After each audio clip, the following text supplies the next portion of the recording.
Midnight. Glass exploding. 3 cops surrounding one man, and Wilson was the one they called suspicious. Rain hammers the Toyota's roof. Officer Jake Miller's nightstick comes down hard. Window fragments scatter across wet asphalt like diamonds. Miller reaches through the jagged opening, grabs Wilson's jacket, yanks him into the storm. Wilson doesn't fight back, doesn't shout, doesn't run, just looks up at Miller with steady, unblinking eyes. "You don't remember me, do you?" Miller signals his backup. Sergeant Williams and Captain Hayes close ranks. 3 badges, 3 weapons, 3 men who've forgotten the most important face of their careers. "Should we?" Miller laughs. The rain washes blood from Wilson's hands. But it can't wash away memory. Some faces disappear into time. Others return when justice demands it. This man knows something they don't. 15 years ago, Detective Daniel Wilson owned these streets.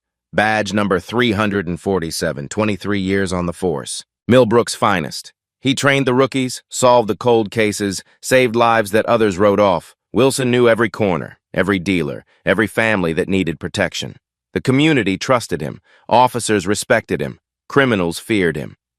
Then everything changed. Corruption scandal, front-page headlines, Wilson's mugshot staring back from every newspaper in the county. Evidence tampering, witness intimidation, money in offshore accounts. The trial lasted 3 months. The verdict took 12 minutes. Guilty on all charges. Wilson lost his badge, lost his pension, lost his family. Wife packed up. Kids wouldn't speak to him. 23 years of service erased overnight. The man getting pulled from the Toyota tonight?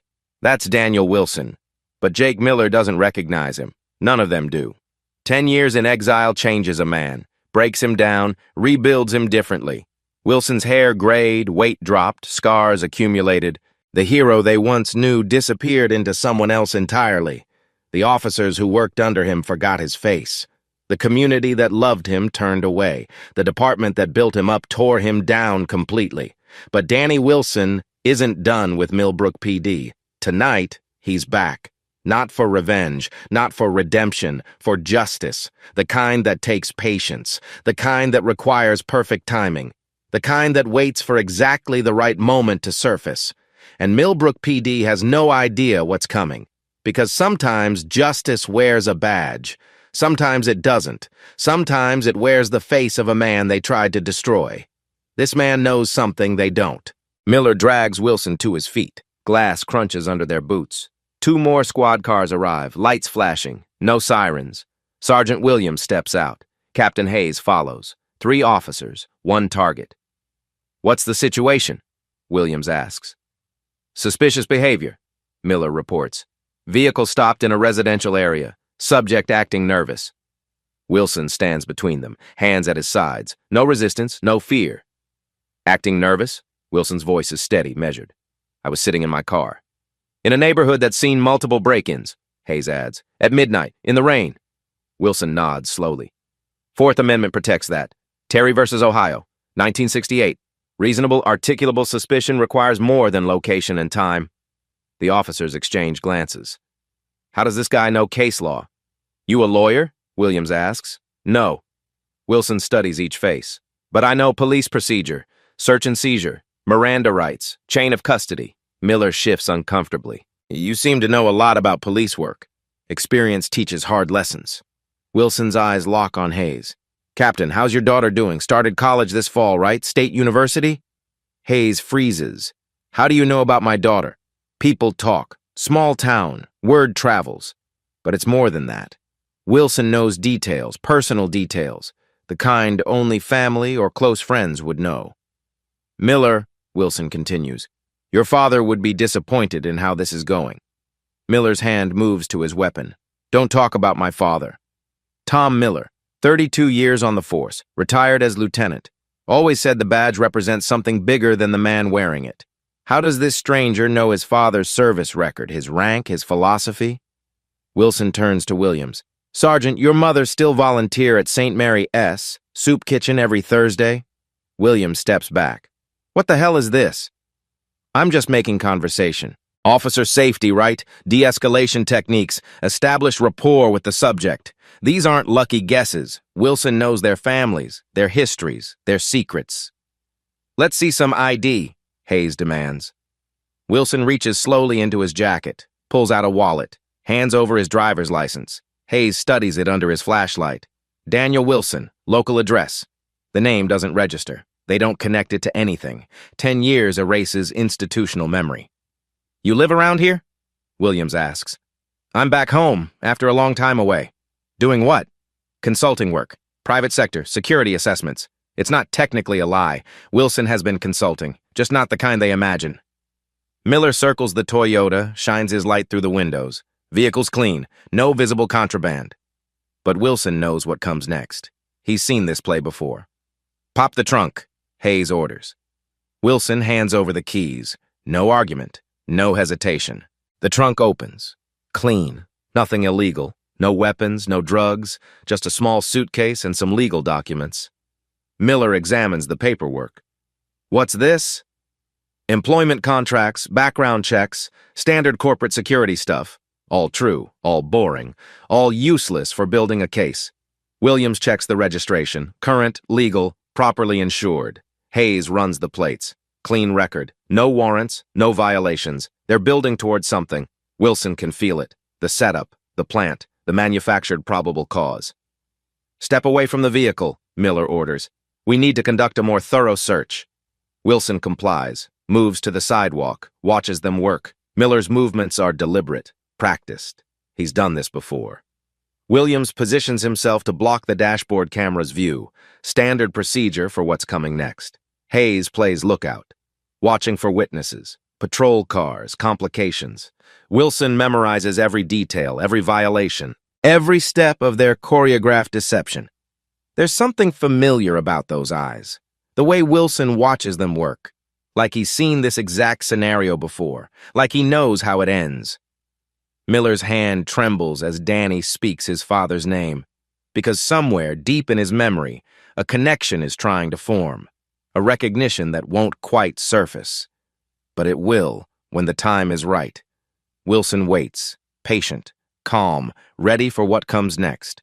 How does this stranger know their secrets? Miller searches the glove compartment. Nothing. Center console. Nothing. Under the seats. Still nothing. Wilson watches from the sidewalk. Rain soaking through his jacket. He doesn't shiver. Doesn't complain. Williams opens the driver's door, examines the door panel, checks under the dashboard. Hayes keeps watch. Radio silent. No calls for backup. No supervisor notification. They're working clean. Off the books. No official record until they need one. Miller moves to the passenger side. His hand slips into his jacket pocket. Comes out with something small, wrapped in plastic. Wilson sees it happen. Doesn't react. Just watches. Miller's hand slides under the passenger seat.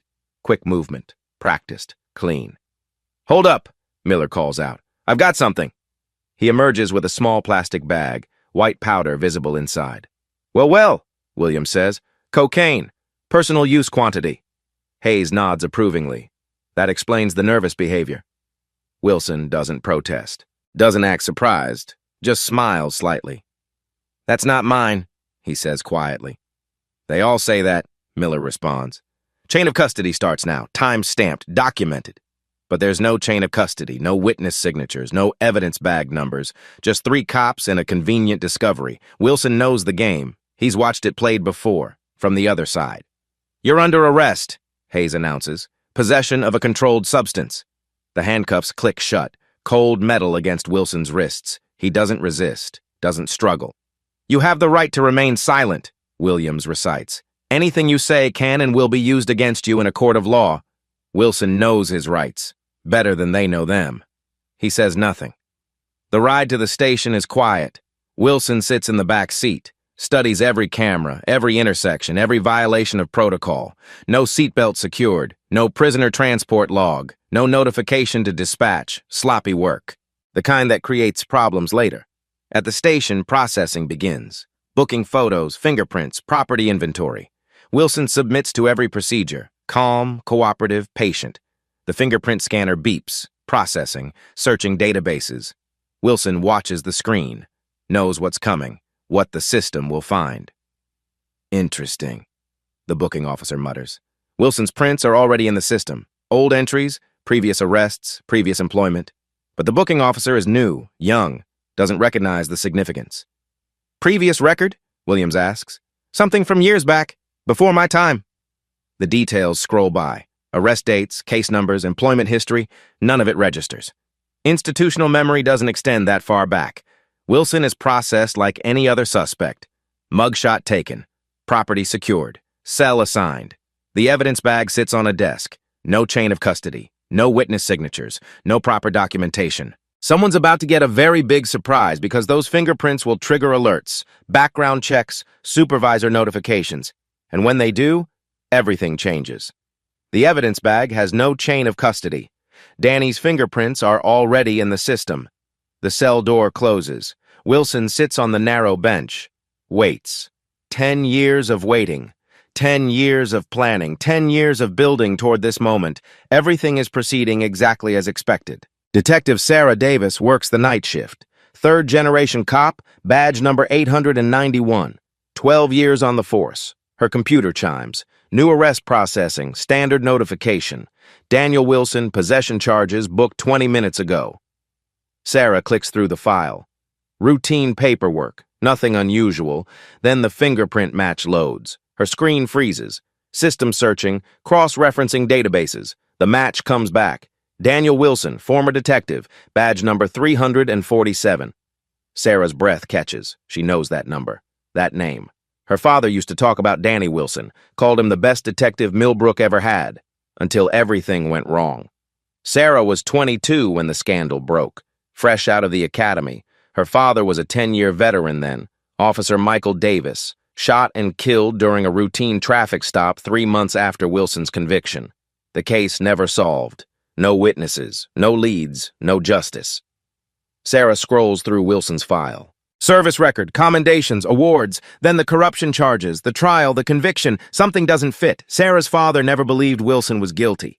Said the evidence was too convenient, too clean. Good cops don't just turn bad overnight, her father used to say. Something else was going on. Sarah pulls up her father's case file. Unsolved homicide. 3 months after Wilson's fall. Coincidence or connection?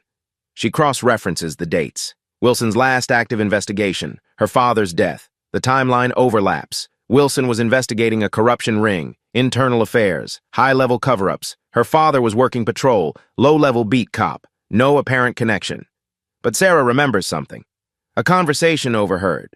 Her father on the phone. Wilson was asking questions, right questions about people who didn't want answers. Sarah opens the evidence files.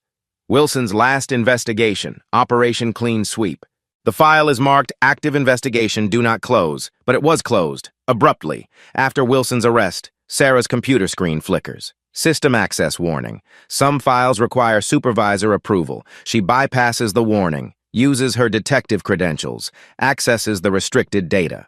Wilson's investigation targeted specific officers, specific departments, specific evidence rooms. A pattern emerges. Missing evidence, disappeared witnesses, cases that fell apart at trial, all connected to the same group of officers, the same chain of command. Names start appearing, familiar names. Sergeant Williams, Captain Hayes, Lieutenant Miller, Jake's father. Sarah's heart pounds. Her father's name appears in Wilson's notes. Officer M. Davis, potential witness, claims knowledge of evidence tampering, willing to testify. Her father was going to be Wilson's witness, the one who could prove the corruption. Then her father died. Wilson got convicted. The investigation died with them both. Sarah opens the file she was never meant to see. Her father's death wasn't random, wasn't a routine traffic stop gone wrong. It was a silencing, an execution, a loose end tied off. Sarah's hands shake. 12 years of believing her father died serving his community. 12 years of not knowing he died because he tried to serve justice. Wilson's investigation documented everything: names, dates, methods, amounts. A corruption ring that stretched back decades. Millions in stolen evidence. Thousands of compromised cases. And her father was going to expose it all. Sarah checks the current duty roster. Williams, Hayes, Miller, all still active, all still in positions of power. All still covering up her father's murder. The case that destroyed Danny Wilson isn't closed. It's been waiting, gathering evidence, building toward this moment. Sarah reaches for her phone, stops. Who can she trust? Who's clean? Who's compromised? Wilson sits in a cell 2 floors down, the man who tried to give her father justice, the man who lost everything for trying to do what's right. The man who's apparently back to finish what he started. Sarah looks at her computer screen. Wilson's arrest report, the planted evidence, the procedural violations, history repeating itself, the same players, the same methods, the same corruption, but this time, Wilson isn't alone. This time, he has an ally who knows the truth. Her father's killer wears a badge. Sarah powers down her computer, makes her decision. Justice delayed isn't justice denied. Sometimes it's justice prepared, and preparation time is over. Wilson makes his one phone call, not to a lawyer, not to family. The number he dials connects to an automated system. Government office, after hours. You have reached the mayor's office? If this is an emergency? Wilson enters an extension, waits. Code verification required. Wilson speaks a series of numbers, letters, official designations.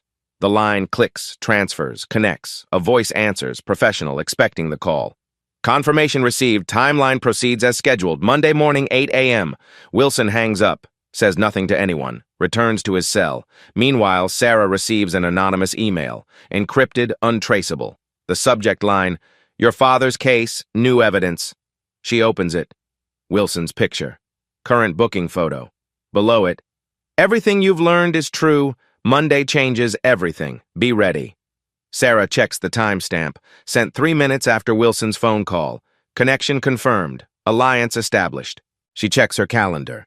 Monday is 3 days away. City Hall announcements load on her browser. Staff meetings, administrative updates. One catches her attention. Personnel announcement, new police chief appointment. Monday morning, 8 a.m., same time as Wilson's phone call referenced. Sarah digs deeper. Official releases, mayor's statements, board approvals. The new chief's name is redacted pending formal announcement. Standard procedure, but the timing isn't standard. Emergency appointment, immediate start date. Outside appointment, not promoted from within. Sarah's mind races. Wilson's arrest, the phone call, the Monday timeline, pieces connecting, pattern emerging, plan revealing itself. Williams and Hayes work the weekend shift, joking about Friday's arrest. "Crazy old man thought he knew police work," Williams laughs. "Probably watched too many cop shows," Hayes adds. They have no idea what's coming, no sense of the timing, no awareness of the countdown. Miller texts his father, updates on the arrest, pride in his police work. Lieutenant Miller retired years ago, but he still has connections, still knows the system. He texts back, "Good work. Keep the streets clean." None of them remember Wilson's face, his voice, his significance. 10 years erases details, softens memories, creates false security, but some records never fade, some systems never forget.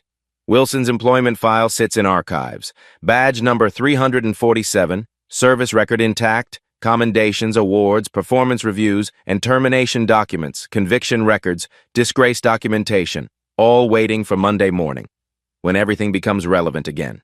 Sarah works through the weekend, compiling evidence, building files, preparing documentation. Wilson's old investigation, her father's murder, current corruption, all connected, all documented, all ready for revelation.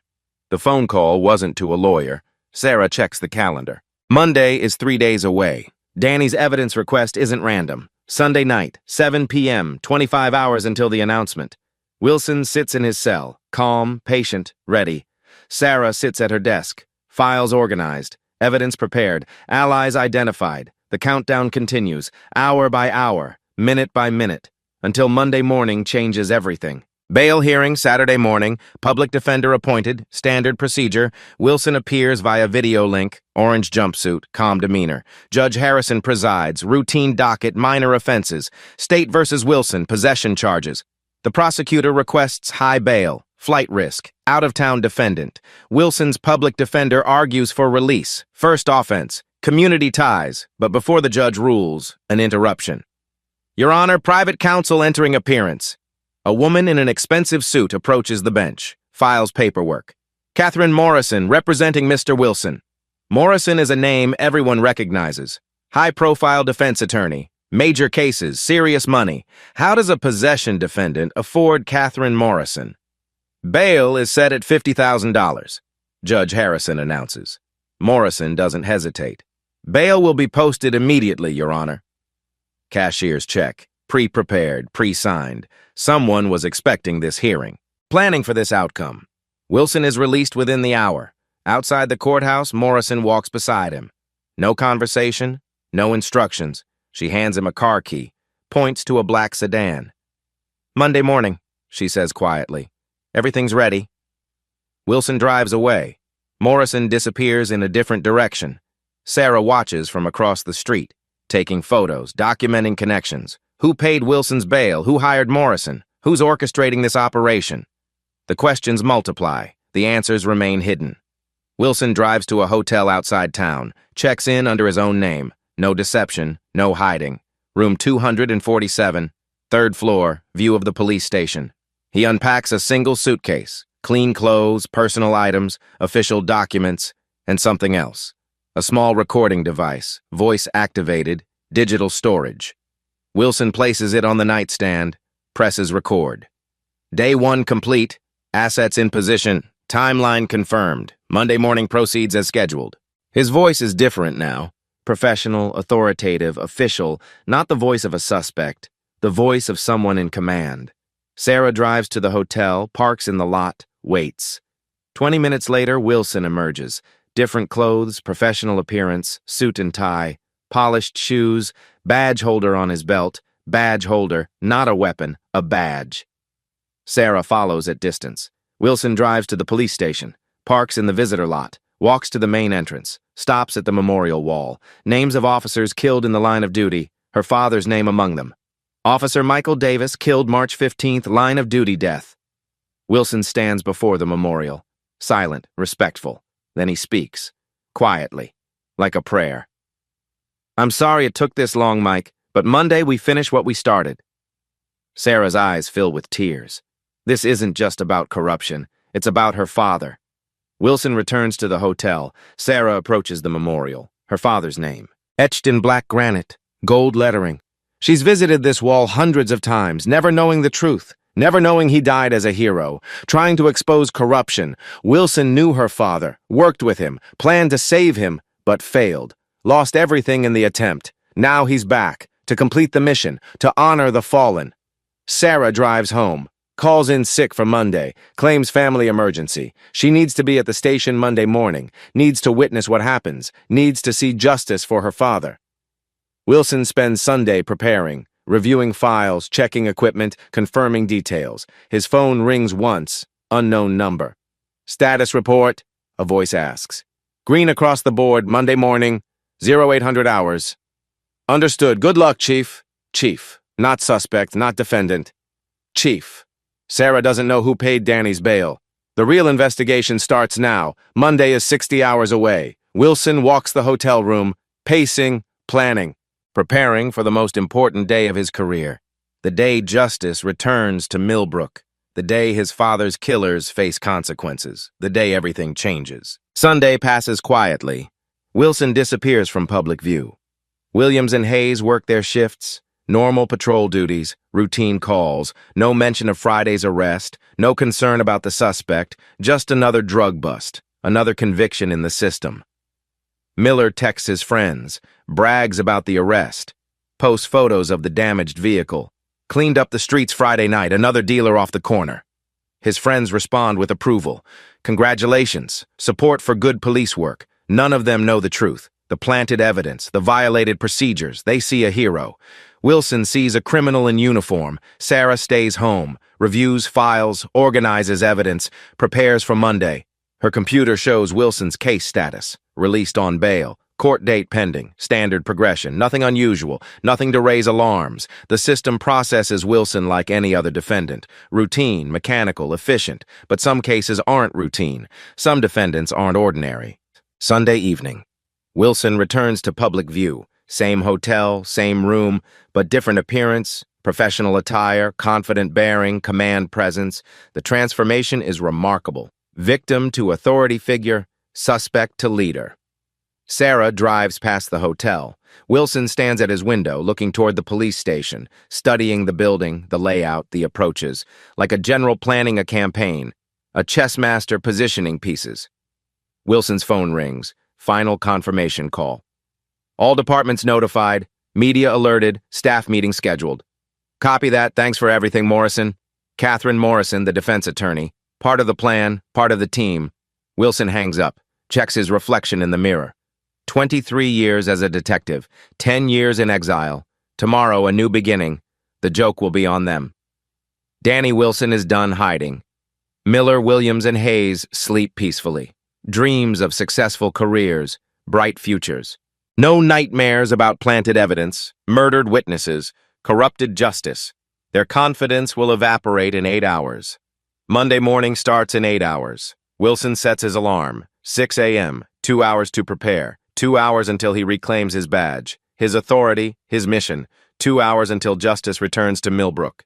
Monday morning, 7:45 a.m. Millbrook Police Department, Conference Room B, all personnel attendance mandatory. New chief introduction, standard procedure. Williams arrives early, coffee in hand, casual conversation with colleagues. Hayes follows, straightening his uniform, preparing for first impressions. Miller enters last, still groggy. Weekend celebration catching up with him. They take seats in the middle rows. Good view of the podium, professional appearance. Sarah positions herself in the back corner, digital recorder ready, phone camera prepared. The room fills, 37 officers, 12 detectives, 5 administrators, 8 a.m. exactly. Mayor Richardson enters. Professional smile, prepared remarks. Good morning, everyone. Today marks a new chapter for Millbrook PD. Standard speech, budget priorities, community relations, performance metrics.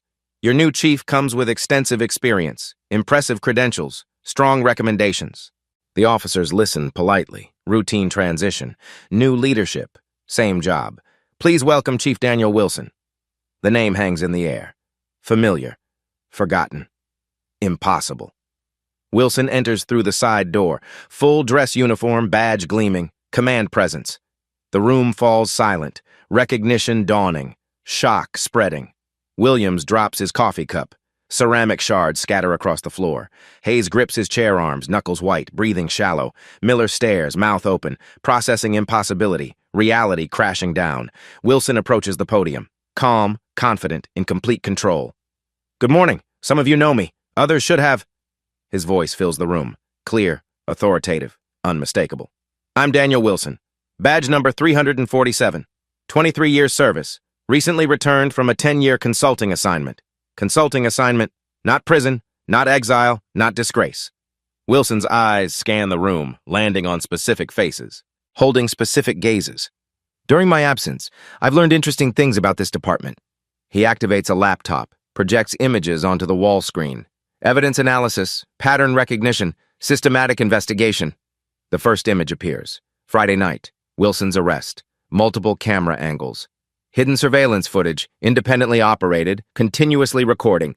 Clear video of Miller planting evidence, Williams blocking cameras, Hayes standing lookout, frame-by-frame breakdown, timestamps, digital authentication, evidence tampering, conspiracy to commit fraud, violation of civil rights under color of law.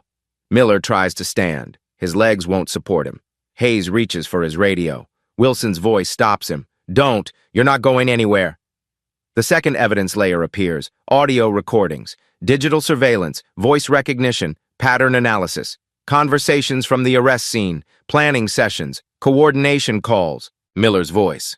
Planted under the passenger seat. Williams' voice. Make sure the cameras can't see. Hayes' voice. This stays between us. Conspiracy to violate federal civil rights. Racketeering, criminal organization. Sarah sits forward, watching her father's killers exposed. Justice finally arriving. The third evidence layer loads. Financial records, banking analysis, money laundering investigation, federal asset tracking, bank accounts, wire transfers, cash deposits, pattern documentation. 15 years of systematic theft, evidence room raids, asset forfeiture fraud. Numbers scroll across the screen. Hundreds of thousands of dollars, dozens of accounts, Miller family accounts, Williams property purchases, Hayes investment portfolios. These funds trace to missing evidence, confiscated assets, disappeared property. Wilson advances to the personal confrontations. Jake Miller, your father Thomas wasn't just my partner. He was the architect of this operation. Miller's face drains of color. Family legacy crumbling. Thomas Miller recruited corrupt officers, organized the theft, managed the cover-ups. Wilson displays Thomas Miller's bank records, secret accounts, hidden assets. Your father didn't retire honorably. He fled before exposure, left you to inherit his crimes. Sergeant Williams, your mother doesn't volunteer at St. Mary S. She launders money through the church donations. Williams staggers backward, family shame exposed. Captain Hayes, your daughter's college tuition paid with stolen evidence money, blood money from destroyed lives. Hayes collapses into his chair, career finished, family destroyed. Wilson's presentation continues, methodical, comprehensive, devastating. Operation Clean Sweep, my original investigation, never closed, just delayed. Sarah stands, walking toward the front, taking her position. Detective Sarah Davis has been assisting this investigation, providing internal access, documenting current crimes. Sarah addresses the room, voice strong, purpose clear. My father, Officer Michael Davis, was murdered for supporting Chief Wilson's investigation. Gasps from the audience, the truth spreading, understanding dawning. These officers killed my father, framed Chief Wilson, corrupted this department for 15 years. Wilson nods approvingly. Detective Davis represents the next generation. Clean officers, honest service, real justice. Federal agents enter the room. FBI jackets, handcuffs ready. Jake Miller, you're under arrest for conspiracy to violate civil rights. Sergeant Williams, federal charges for racketeering and money laundering. Captain Hayes, conspiracy to commit murder, federal death penalty eligible. The arrests proceed efficiently. Professional, final. Wilson watches from the podium. Justice served, mission completed. This department will be cleaned, reformed, rebuilt on proper foundations. The remaining officers sit in stunned silence, processing transformation, accepting new reality. Miller's father didn't just betray Danny. He stole evidence. The corruption goes higher than anyone imagined. This isn't just about one arrest. It's about 15 years of lies. Wilson closes his laptop, straightens his uniform, assumes command. Questions. Silence. Good. Let's get back to work. Real police work. The shockwave spreads through the room, through the department, through the community. Justice has returned to Millbrook, and Daniel Wilson is here to stay. The arrests make national news. Corruption scandal, federal investigation, systemic reform. Miller, Williams, and Hayes await trial in federal custody. No bail. Flight risk designation. Additional officers implicated. Retirement announcements, resignation letters, career endings. Wilson's office overlooks the memorial wall, his father's name visible from his desk. The irony isn't lost. The disgraced detective now commands the department that destroyed him, but Wilson doesn't seek revenge. He seeks reformation. Sarah leads the internal affairs investigation, comprehensive review, complete transparency. Every case from the past 15 years requires examination, evidence verification, witness recontact. Hundreds of convictions potentially tainted, thousands of lives affected, decades of work ahead. The community responds with cautious optimism, trust slowly rebuilding, faith gradually returning. Wilson walks the same streets he patrolled 23 years ago. Different reception now. Children wave, parents nod approval. Business owners smile genuinely. The fear is gone, the corruption exposed, the protection restored. Wilson visits community centers, churches, schools, rebuilding relationships brick by brick. Police work isn't about power, he tells a group of young recruits. It's about service. The new officers listen carefully, learn proper procedures, understand ethical standards. Wilson's training emphasizes constitutional rights, community partnership, accountability measures. Every arrest requires documentation. Every search needs justification. Every use of force demands review. The old culture dies slowly. The new culture grows carefully. Sarah discovers additional evidence about her father's murder. Witnesses emerge. Testimony surfaces. Hayes breaks under federal pressure, reveals the conspiracy, implicates higher authorities. Michael Davis was going to testify. We had to stop him. The confession provides closure. Justice for her father. Peace for her family. Sarah visits the memorial wall, places fresh flowers, speaks to her father's memory. We got them, Dad. All of them. The corruption is over. Wilson joins her at the memorial. Respectful silence. Shared understanding. Your father was braver than any of us, Wilson says quietly. He chose justice over safety. So did you, Sarah replies. You lost everything for that choice, and gained everything that matters. The federal trial proceeds efficiently. Evidence overwhelming, confessions documented, guilt established. Miller receives 25 years. Williams gets 30. Hayes faces life imprisonment. Thomas Miller, located in Florida, extradited for trial. No statute of limitations on murder. The corruption network unravels completely. Assets recovered. Victims compensated. Justice served. Wilson's exoneration becomes official. Record expunged. Reputation restored. Legacy secured. The mayor presents a formal apology. The governor commends the investigation. The community celebrates, but Wilson remains focused on the future, building better systems, training honest officers, serving faithfully. Sarah earns promotion to lieutenant, heads the new ethics division, ensures continued accountability. Young officers join the department. Attracted by Wilson's reputation, committed to proper service, the transformation spreads beyond Millbrook. Other departments request training, share best practices, implement reforms. Wilson becomes a national speaker, police conferences, academic seminars, reform discussions. His message remains consistent. Integrity isn't negotiable, service isn't optional, justice isn't delayed. The Toyota Camry sits in the evidence garage. Glass still broken, interior still damaged. Wilson requests it for display, educational purposes, reminder of corruption's consequences. A plaque explains the significance. This vehicle represents the moment justice returned to Millbrook PD. Students tour the facility, learn about constitutional rights, understand police accountability. Wilson personally conducts many tours, shares his story, emphasizes lessons learned. Power without accountability becomes corruption, he tells visitors. Badges without integrity become weapons. The department receives national recognition. Excellence awards, reform commendations, model designation. But Wilson knows the work never ends. Vigilance remains constant. Standards require maintenance. New challenges emerge. Different temptations arise. Eternal vigilance proves essential. Sarah finds her father's old case files. Notes about other suspicious activities. Additional investigations needed. Some corruption dies hard. Some networks run deeper. Some work requires generations. But the foundation is strong now. The culture changed. The mission clarified. Wilson's hair continues graying. Years add wrinkles. Experience deepens wisdom, but his commitment never wavers. His standards never lower. His service never ends. The community trusts again. Children respect officers. Families feel protected. Crime rates drop. Conviction rates improve. Public satisfaction increases. The numbers tell part of the story. The human impact tells the rest. Sarah finally has answers about her father. The streets remember their protector. On quiet nights, Wilson walks his old patrol routes, remembering the journey, honoring the fallen. His radio crackles with normal calls. Routine problems, standard responses. The crisis is over. The corruption ended. The healing continues. Wilson keys his radio. Millbrook 1 to dispatch. All clear on Sector 7. Copy that, Chief. All units, all clear. The city sleeps peacefully, protected by honest officers, served by ethical leadership. Wilson returns to headquarters, checks the memorial wall, reads familiar names. Michael Davis, killed March 15th, line of duty death. But now the truth is known, the sacrifice honored, the cause remembered. Justice isn't always fast, but it's always possible. Wilson turns off the lights, locks the building, heads home.